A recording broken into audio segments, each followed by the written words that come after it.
I'm an Englishman. I'm from Bermondsey, southeast London. My father was called George. He was also from Bermondsey. His father, another Bermondsey man, was called George too. And his father, my great-grandfather, is from the same place. He was called Edward.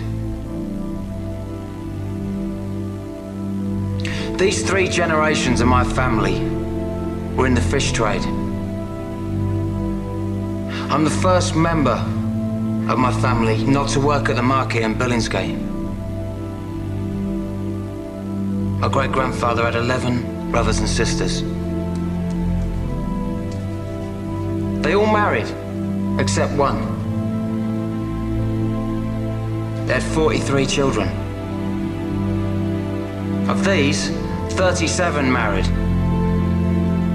And between them, they had a further 159 children. One of those was my father. I don't know exactly how many of his generation married or exactly how many children they produced. I've so far tracked over 200 of them. Many still live in Bermondsey. Some are still in the fish trade. There are 7 called George and 5 called Victoria. I stand here in front of you as a representative of all of them. And I ask in their name the great question put by our patron, Mr. Powell. What do they know of England who only England know? Or what can my family who come from England, who lived in England, who know only England, say of this, our country? Mr. Powell once spoke of the destruction of ancient Athens and the miraculous survival in the blackened ruins of that city of the sacred olive tree, the symbol of Greece, their country. And he also spoke of us, the English, at the heart of a vanished empire, seeming to find within ourselves, like one of our own oak trees, the sap rising from our ancient roots.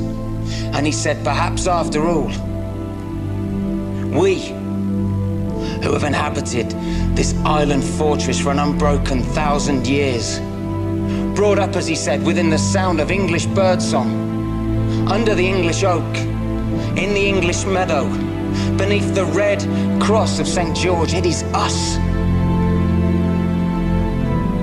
who know most of England. And I appreciated him for saying that, because it was as if he spoke for my family, who understand well their own country, who understand even better their own capital, London town, as we used to call her. As we strolled in her parks, as we marveled at her palaces, as we did business in the city, went west for a dance, took a boat on the river. The pale ale and eel pie of old London. The London of my family, for as many generations as I know. The London that within 15 years would be less than 50% white.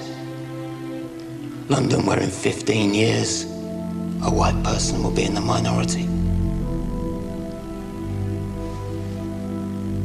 Am I racist? No. Do I have anything against people of other races? No. Would I prevent them from coming into my home? No. So what then is my gripe? My gripe.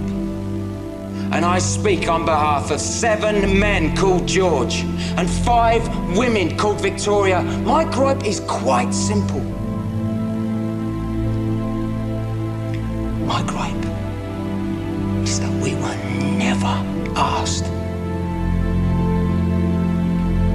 is that we were told, not asked. And every day we are told again and again how we are to be and how our country is to be. We're told by them, and we know who they are. They're English too.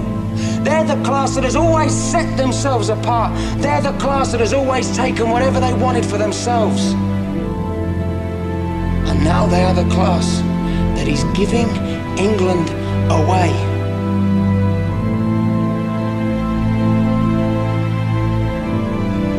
They have never asked us, and they never will. Do we allow them to sell our heritage? Or is it time for us to speak? To speak. To refuse them the right to give away our holy, our bountiful, our only England that has nurtured us naked, grown us as the oak. Is it time for us that England know to come yet again and defend our country with our fire, our fists?